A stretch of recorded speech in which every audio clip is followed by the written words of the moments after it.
Hello, I'm Dr. Alina Polyakova, President and CEO of the Center for European Policy Analysis, or CEPA, coming to you from Washington. As always, welcome to this episode of the CEPA Podcast, where we bring together leaders and experts from both sides of the Atlantic to explore the biggest challenges shaping our world. Today, I am so honored to be joined by an incredibly prominent figure in diplomacy, business, and transatlantic relations, Ambassador Georgette Mosbacher, who served as the U.S. ambassador to Poland from 2018 to 2021, has had an incredibly impressive career before her diplomatic posts in business, hailing originally from Indiana. So, Ambassador, it is so wonderful to have you today. Thank you so much for taking the time. I'm so excited to have this opportunity to speak with you. Well, Alina, it's always a pleasure to be with you. I admire what you do and your mind, and how you have navigated the foreign policy space. So it's my honor to be here. Thank you. Thank you so much for saying that. It's such a pleasure to have the opportunity to engage you with CEPA more broadly, because of course you have dedicated so much of your life to, I think, serving not just our country, but CEPA's mission, which is all about ensuring that we have a strong alliance with Europe. We're going to get to Poland shortly, because he plays such a critical role in really ensuring an incredibly robust bilateral relationship with the United States and Poland when you were ambassador. But before we get there, I was reading your biography, and I was reading some of the interviews you've given over the years, and I learned a lot about where you come from. And I was surprised. You really came from, I think, quite humble beginnings. And I was hoping you might be able to talk a little bit about, how a girl from Indiana ends up becoming the U.S. ambassador to Poland and serving as CEO before that in various international businesses. So tell us a little bit about yourself. Well, I'll tell you, Alina.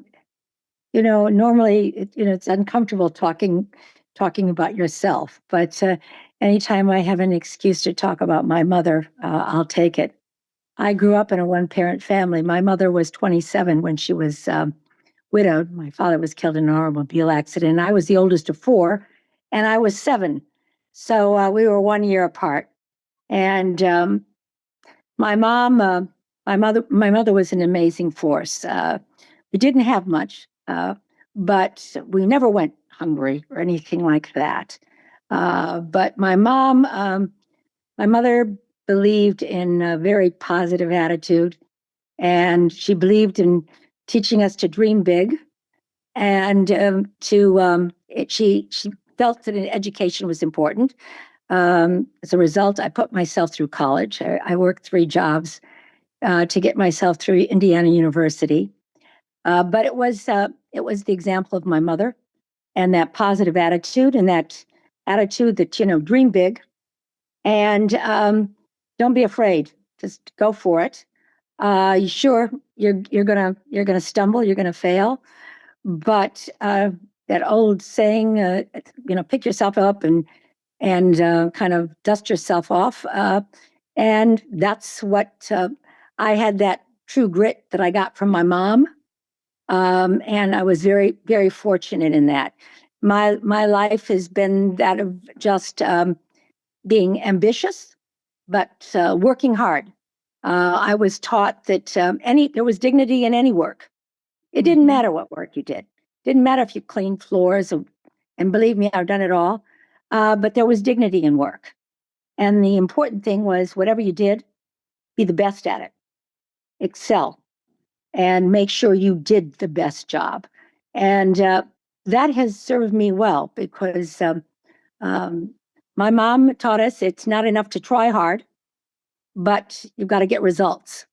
And I think that has propelled me through my career, in that whatever I've done, I've gone out to get those results, make a difference, regardless of whether it was in business. That was about getting the job done.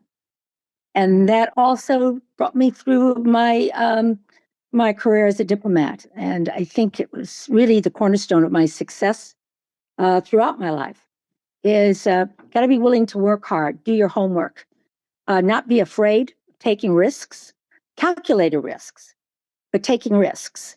I would say that one of the things that were most difficult for me as a diplomat was the fact that I went into a bureaucracy that was so risk adverse, and that was something that was kind of a wake up call for me. And I have to say, if it weren't for my deputy, I had an outstanding, brilliant career diplomat as my deputy. It would have been tougher. Yeah. But I did have a brilliant deputy. But I also, part of my career has been, you know what? You hire the best. You're as good as the people around you. Hire the best and empower them, and their success will be your success. So I have to say that in the case of walking into the bureaucracy that I walked into in an embassy in Warsaw with 700 people, was challenging because bureaucracy has its own takes on it a life of itself. And I think the biggest lesson was, it wasn't about results. It was about process. And that was absolutely the opposite of what my whole life has been about. My life has always been about results. And process only existed to get those results. So that was very challenging for me. However, I was fortunate because I served a president who empowered me, allowed me to take those lessons that I learned in business and apply them to getting his agenda across and strengthening our bilateral relationship with Poland. But I would have to say that a lot of those lessons that I learned in running a business, in making a payroll, and getting a product out, things that I think you don't see much of in government. That those kind of lessons did teach me how to get those results, and that was, I would say, the cornerstone of my success there. Well, Ambassador, you already started to preview what was going to be my next question. Well, I actually had two. One was just hearing you talk about where you came from and the lessons you learned from your mom in particular. What got you interested in foreign policy in the first place is the first question. And then you started to talk about the differences you encounter between being, a CEO, for example, of a large international company, which you did prior to becoming a diplomat, and then finding yourself in this large bureaucracy. And you talked about the challenges you faced that perhaps were a surprise. So I'd really love to hear how you got interested in foreign policy that prompted you to want to be an ambassador, because that's not an easy job. It is really different from what you were doing before. And then two, what were some of the other surprises that you encountered when you got to Poland, whether that's in the embassy itself and how it was process oriented and results oriented, as you said, but also about the country and the moment that you found yourself on the ground in Warsaw. Well, I have to say that I've always been curious, and always my curiosity is, I think, what got me into foreign policy, because what basically outside of domestic issues leads the news every day. And if you're a news junkie like myself, that curiosity of what's going on around the world really got me interested in foreign policy, and particularly being an American, the role that America plays on the world stage. I don't think I appreciated it as much as I did when I got to Poland as a diplomat and realized how important the United States is to the peace, security, and prosperity of the world. So that was one of the epiphanies for me, was the power of the United States.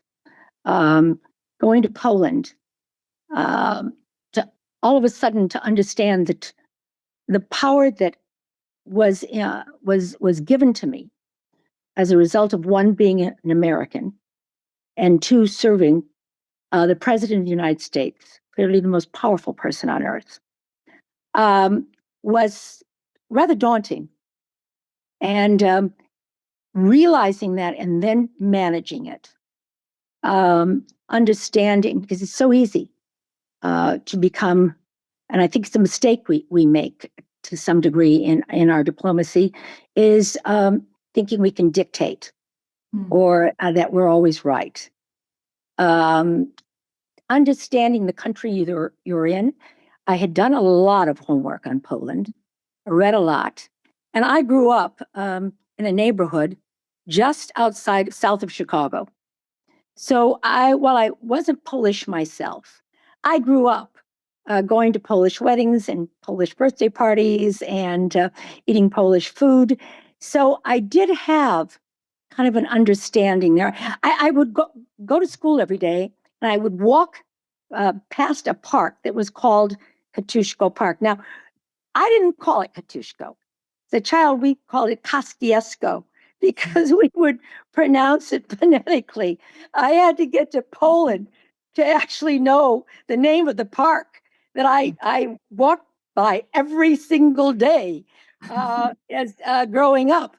But and then understanding how important that general was to our American history, how proud the Poles are, and their history. And they had quite a volatile history. They've been invaded by everyone. And really what they went through prior to the Iron Curtain, and then how far they've come since the Iron Curtain came down.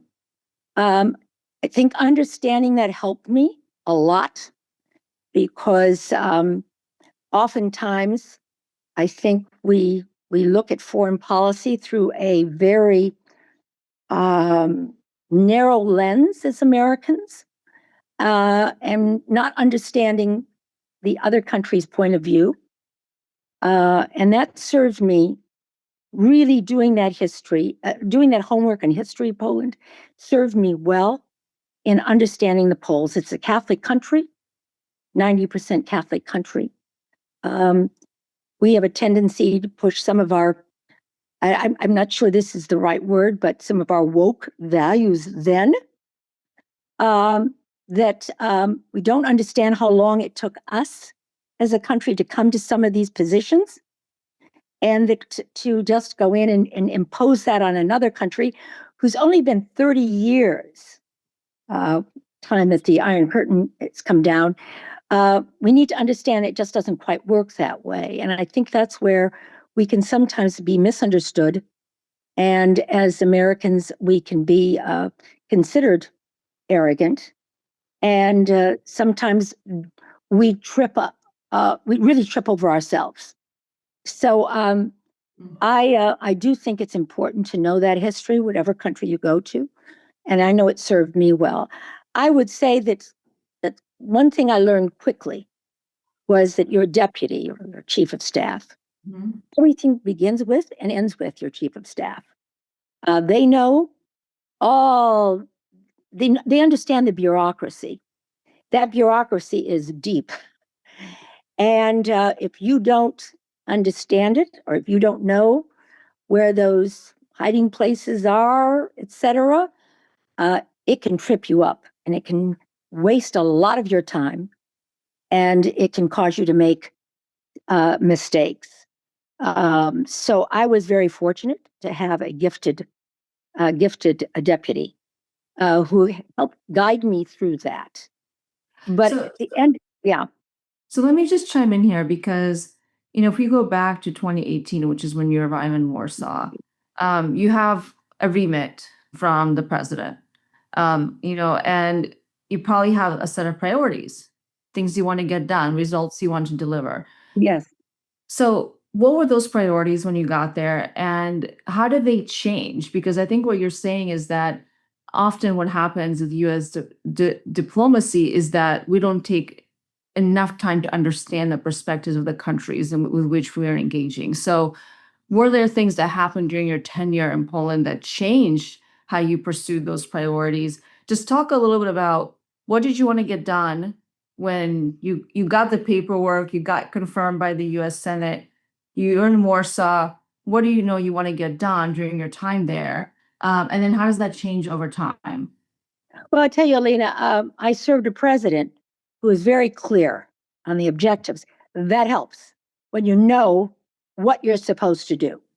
And that President Trump laid that out very clearly. One, it was our military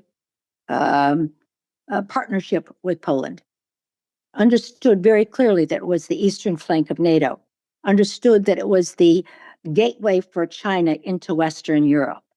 The importance of really shoring up that military partnership, and understanding that it had 7 countries on its border, listening to Poland and what it had to say about Russia and its neighbors.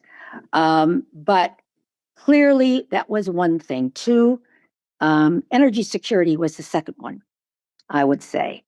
And when I got to Poland, they already understood that they were in trouble as long as they were dependent on Russian energy. So they had already taken some steps, but I was empowered to work with them to get more LNG and get that LNG from the United States or from Qatar, from other countries, so they wouldn't be dependent on Russian oil. And I would say that I think one of the accomplishments that I'm most proud of was that they didn't have to renew their contract with Gazprom as a result of that. So they were really ahead of the curve in terms of the EU energy mandates. I would say also the importance of American troops on the ground in Poland.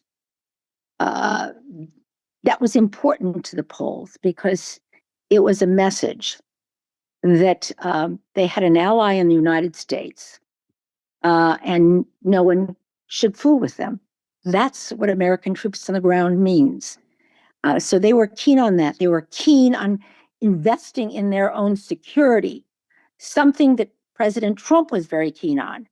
So they're at 4.5% now. They're the leaders in NATO now. That didn't happen overnight. Yeah. We worked on that. That was a priority of President Trump's then, to get them past that 2% and get them invested in their own security. And then putting up the Fifth Corps headquarters. There was the sense that we needed a forward operating base, and that is now. That time, who knew we were going to have a war with Ukraine?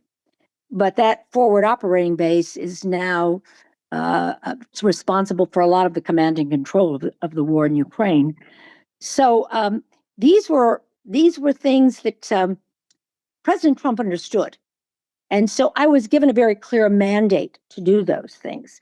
I will say putting up the Defense Cooperation Agreement was one of the toughest things I've ever done in my life. But this needed to be done in order for us to put up that base. We got that done. We got it done because the Poles wanted to get it done. We wanted to get it done, and we worked together. And when you have an ally who is working with you, as opposed to allies who are constantly butting up against us, I think that makes a big difference. The Poles loved us. We have 10 million Poles in the United States. So that was another and something else that President Trump understood, how important that relationship was. And then we had 3 presidents who promised visa waiver. And I'm not sure I understood the importance of visa waiver, Alina, when I knew that it was key to President Trump, because 3 presidents had publicly promised it. Trump was absolutely keen on getting it done. I don't think I truly appreciated what it meant to the Poles. For them, it was a matter of honor. It's a matter of respect. They did not understand why they needed a visa and had to stand in line and pay the fee when they were such important allies and such committed allies of ours. And so this was a matter of pride with them. I even as I got it done, I didn't fully appreciate that until after I came back to the United States, and the Poles that I ran into all over the United States, with 10 million of them, and how much they appreciated that and how important that was to them. President Trump understood that, and he gave me that mandate. As I said, 2 other presidents had promised it publicly, but we did get it done. And I think that really solidified our bilateral relationship with Poland. The other thing was energy, as I've touched on. They wanted nuclear, and we were able to sign the first nuclear deal. That is still ongoing. It's had a bit of a setback in the last couple of weeks, and I'm on my way to Warsaw the 1st of June. And I know it is a priority of the United States that we get that somehow back on track. So I would say that we're very specific, and we're seeing the fruits of that today, because they are at 4.5% in NATO. They are leading NATO. The war in Ukraine was a wake-up call for what President Trump was trying to say at the time. Look, you have to invest in your own security. And so those troops on the ground were a symbol that, again, something I didn't totally appreciate coming from the private sector, how important, what a symbol that is to other countries. You don't fool around with countries that have American troops on the ground. That's right. And that is another one of those things that I learned, that I was surprised, didn't understand the degree of what that really meant. So I was lucky, one, to serve in a country that loved Americans. 2, to serve a president that empowered me and trusted my judgment and allowed me to work around the bureaucracy to get the job done. I think we're seeing a lot of that now as Elon Musk tries to par down our government and par down this bureaucracy that is really crippling. So these were the main goals and the main lessons, and those goals taught me lessons, things I didn't fully appreciate when I got there, and that was what I had to do. So I wanted to ask, because we are coming up at a time already. It was so fascinating just listening to you talk about your time in Poland in particular, because just the 3 things you highlight that you got done: visa waiver, the nuclear energy agreement, the enhanced defense cooperation. These are huge, huge things that, as you said, many administrations never managed to get done. You got it done in a short term. You were on the ground for basically 3 years. And so it's incredibly impressive. Thank You've been one of our most effective ambassadors in Europe that I can certainly think of. But maybe as we're thinking about wrapping up, I think everyone hopes that they're in their posts longer, and politics are politics. But was there anything that you felt like, if I had had more time on the ground, I would have liked to get? Yeah. I would say number one would be the disinformation, and the fact that I didn't feel that I had the skill set, nor did I feel that the embassy had the skill set to push back on what China and Russia and Iran and North Korea were doing with respect to the disinformation, the eroding of our brand, America, because they're very good at it. Was, I would say, I was sorry I didn't have more time for that. And two, the cyber challenges that were coming. I found that Poland was like a petri dish for Russia to meddle in cyber and try cyber some of these hybrid weapons out in Poland. And I would have liked to have done more, understood more of that, and done more around that. So I would say that those were the two primary things. Of course, the job is never done.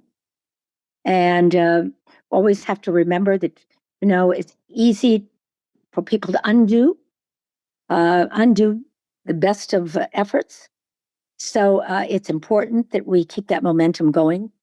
And I think it's important that we continue to put good people in those jobs. So I would say that it's an ongoing effort. Yeah. And thanks to people like yourself who keep it in the forefront and keep it out there to remember that peace is not easy. That's right. There are just so many people around the world, so many bad actors, and we have to stay vigilant. And with technology, all the great things it does, there's that other side. And there are people who will manipulate it to hurt us. And that we need to keep this dialogue going.